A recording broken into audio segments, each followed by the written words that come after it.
Hello, everybody. My name is Rye Murray. I'd like to thank the panelists for taking time out of their day to be here, although I know some of you are required to be here, but I still appreciate it. This is my senior exhibition. In the beginning of the process, I had a ton of different ideas, but nothing really jumped out to me. I thought maybe I'd learn jiu-jitsu, how to speak poetry in front of people, maybe even learn defense. The process overall seemed really fun and exciting to me, but I hadn't really found that project that really grabbed me. So I went to my senior X teacher, Mrs. Cullens, and I told her all of my ideas. And she knew about these videos called button poetry, which were simply films of people speaking and presenting poetry. And that sort of, I watched a bunch of those because it was kind of interesting to me. But then I realized that I'd really rather visualize a poem than just simply read it, because the visual aspects of poems are what really click with me the most. And I really wanted to be able to represent that and adapt that to screen. So that's how I arrived at the idea of writing and directing a short film based on a poem. And so after that, Ms. Cullens just told me to watch as many short films as I could possibly watch in a week. And so I watched about 30 to 40 different short films online. A super helpful website to find those was shortoftheweek.com, which actually plays into my post-production piece as well. That's the layout of the website right there, and it just has different genres of short films. And I was able to just click a genre I was interested in and watch endless amounts of award-winning short films in each different category. So my essential question is, how will writing and directing a short film inform me about my own creative process? So prior knowledge, I've watched a ton of movies. I mean, most of us have in this modern day and age. I really like movies. I've always appreciated them. Cinematography has always been an interest of mine, and I've always appreciated it. Me and my family, we're just super into movies, and we watch a lot. It's just awesome. And I've always appreciated it and talked about movies with my parents after watching them and analyzed them for days on end. I don't really have any filmmaking experience except for a Film 1 class in SFOA, which you don't really learn much in that. So overall, I really didn't have much prior knowledge, but I was super excited to dive into the process. My expectations, I expected the writing process of the film to come quick because I really wanted to get out in the field and start shooting. I also thought I would really know how to write to get what I wanted and how to get the emotions in the actors that were the emotions that I was looking for. And I expected to be done with filming and editing before Christmas break. My process was a lovely process, and I really enjoyed it. My mentor was the Emmy-winning Jeff Zeman, who has a lot of experience in the field and was really, really helpful for me. I got to use some top-of-the-line equipment and top-of-the-line tips from him throughout the whole process. Also, he's right here, the TV video specialist at the school, so I was pretty much able to do my whole process and just go ask him whenever I needed any help. So the poem I chose was a poem called Haunted by Siegfried Sassoon, who I didn't know originally, but then I met and interviewed Mr. Eaton to help analyze the poem because we were doing poetry in class, and he taught me a lot about the biography of the poem, of the poet himself, and I learned a lot about him and how he was a World War I veteran, and a lot of his other poems are about the horrors of the trenches and the horrors of the war itself. And through my analysis with Mr. Eaton, we came to a lot of different ideas about how different ways to take the poem. And the poem itself is one of his more escapist pieces, and it's simply about a man walking through the woods being followed by something that's never directly referenced. And so with Mr. Eaton's influence, I decided to make the poem more about World War I post-traumatic stress and have the man in the poem actually be running away from his fear of the war. And that sort of gave the poem a lot more creative meaning and a lot more depth for me, and made it feel like a much more rewarding project for me. And so then I had to learn and begin the filming process. This was sort of our adapted process for me as a filmmaker. There are three main parts. There's pre-production, production, and post-production. And in pre-production, we mostly took care of the writing. I wrote a treatment and a screenplay. I'll go into more depth about what those are later. Then I figured out my casting. I got my costumes from Marilee Marquise in the costuming department at the high school. and she was unbelievably helpful and had absolutely everything that I needed. And then I had to make up a shooting schedule. Once I had that shooting schedule, we moved into the production phase, and I had to get my shooting done, and then I would get into editing. And the order of editing is I first started with clip layout, and then, which was difficult for me because to do sound after, because I would lay out the clips and it really wouldn't look like much, and I wasn't sure if I was actually going to make anything interesting because I didn't have the sound yet. So it was definitely a challenge for me to do the sound after the clip layout, but I overcame that eventually once I realized that the sound really fit and brought out a lot of different elements in the film. And then after the sound is the color composition, which was actually really cool because I really didn't know much about color composition in films and how in-depth the professionals go to make it have the certain look and feel that each shot has to have. And then post-production, there's a bunch of different film festivals I'm looking at and possible submission. I'm also going to submit it to that website, Short of the Week, that I mentioned at the beginning, because they have a program where if you submit it for about $30, they will review it, and whether they accept it or not, they guarantee feedback, which is really all that I'm interested in, because I would love to hear what people in the industry think of my film. And I'm also going to submit it to our local MDIHS Film Festival, which is happening for the first time this year.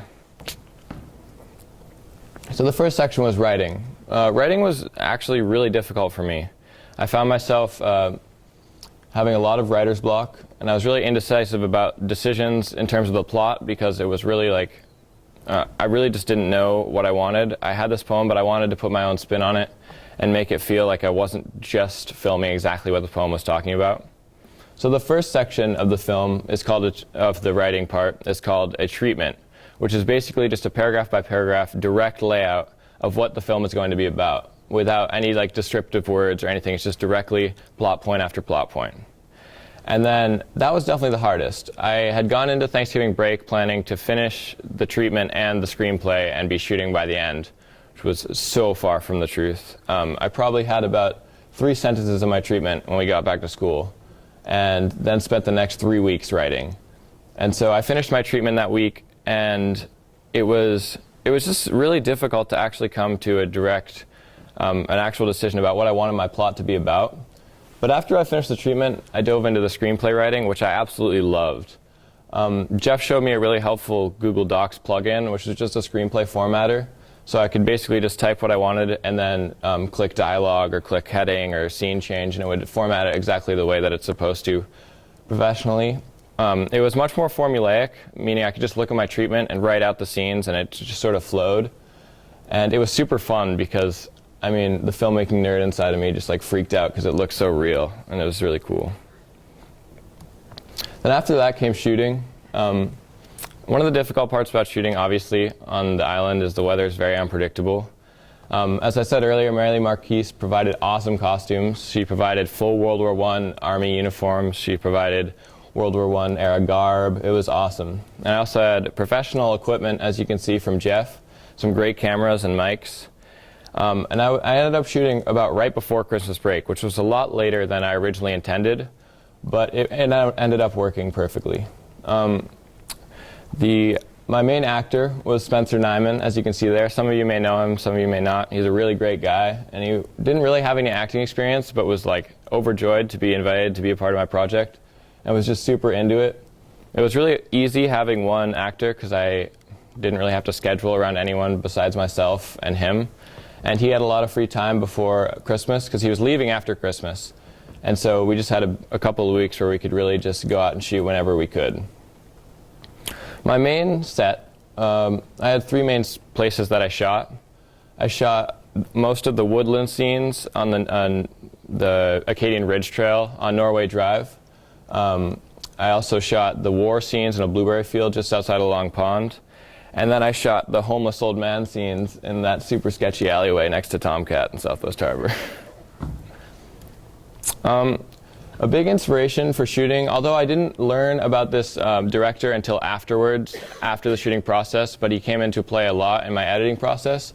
Jeff sent me a video about this director from a YouTube channel called Every Frame a Painting. And his name is Akira Kurosawa, and he's known sort of as the Beethoven of directing.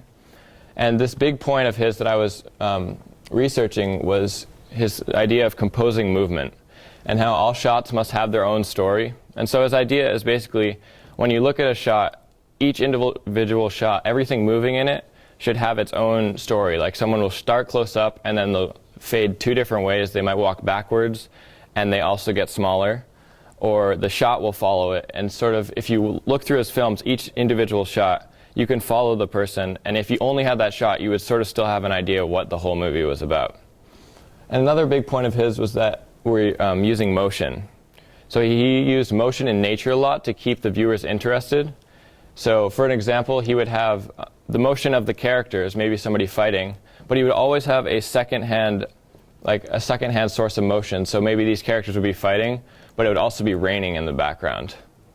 And so this is how he kept viewers interested when there was maybe not much going on with the characters, but their eyes would still be drawn to the screen because of the motion in nature. Editing. During editing, I used Final Cut Pro, which is a very professional software, and I didn't know a lot about it, but we were lucky to have it right in the school library. I had some brief knowledge before, but I learned a lot from Jeff as I went along. I had my older brother, Summer, record the poem because he was on speech team throughout high school and had a little bit of poet reading experience. He also did a really awesome old man voice. And then, as I talked about earlier, it was stressful doing sound after the clip layout. In terms of post-production, I talked about a couple festivals I'm planning to submit to, but in terms of knowledge about festivals, when I was in New York over Christmas break, I talked to my older brother's girlfriend's sister, who is an actress in the industry, and told her about my project, and she gave me some tips on festival submission. She made sure to tell me not to make the film public online until after submission, just because of some special rules and stuff. She said to edit as thoroughly as possible, obviously, and have someone from the industry look over my final product, which is awesome because I had Jeff right here to help with that. And then I also talked about submission to Short of the Week, which really excites me to get some actual guaranteed feedback whether or not my film is accepted. And if it is accepted, there's a possibility of wide online recognition. So my essential question evolved a lot. My first question was way too easily answered. It was originally, how will writing and directing a short film inform me about the filmmaking process? And I realized I needed to make it more broad and inward-looking. So I chose to focus on the creative aspect. So what? I've learned I need a lot of time in order to create something that I'm actually happy with. My creative process is a long one and can be very discouraging, and if I wasn't super into it, I would have been tempted to give up a lot.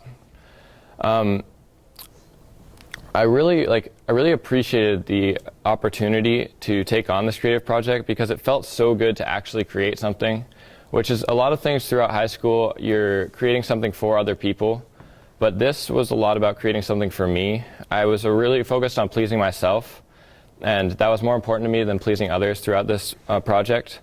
I also, if accepted, my film may have the same effect on someone else figuring out what project to do, or someone else just watching short films online, and maybe it'll inspire them to go out and create something.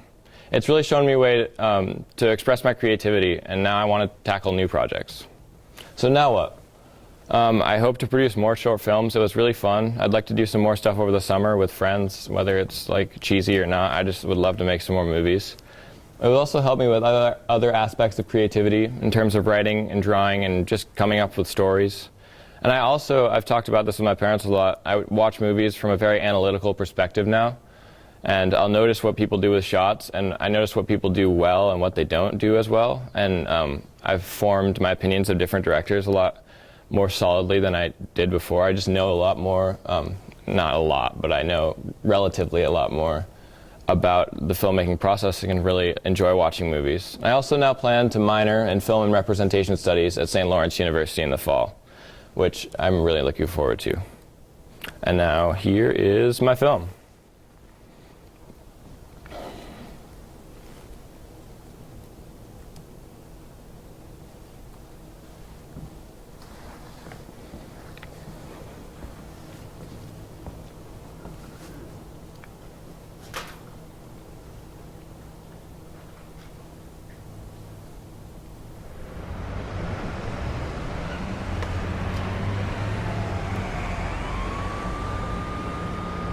Evening was in the wood, luring with storm. time of drought had sucked the weedy pool and baked the channels. Birds had done with song.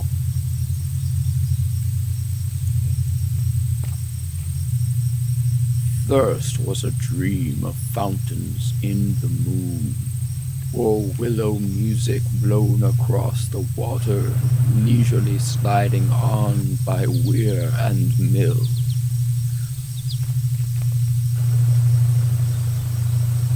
Uneasy was the man who wandered, brooding, his face a little wider than the dusk. A drone of sultry wings flickered in his head.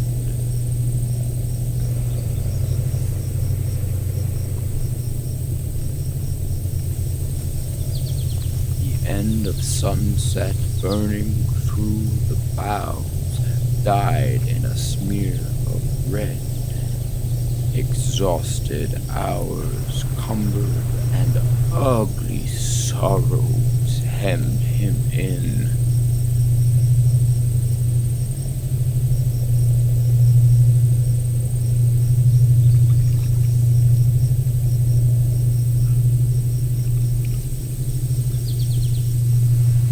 He thought, somewhere there's thunder, as he strove to shake off dread.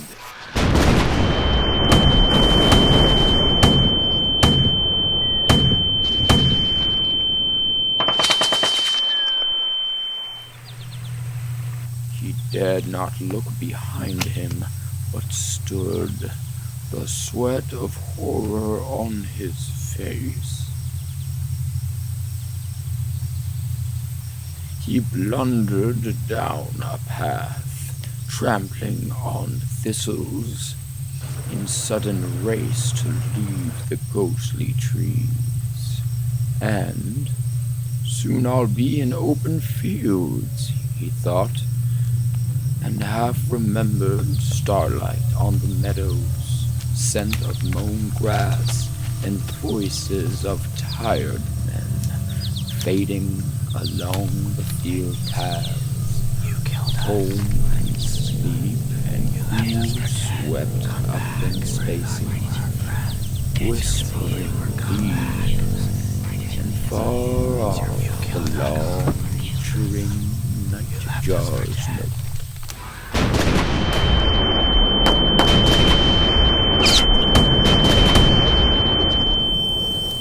But something in the wood, trying to daunt him, led him confused in circles through the thicket.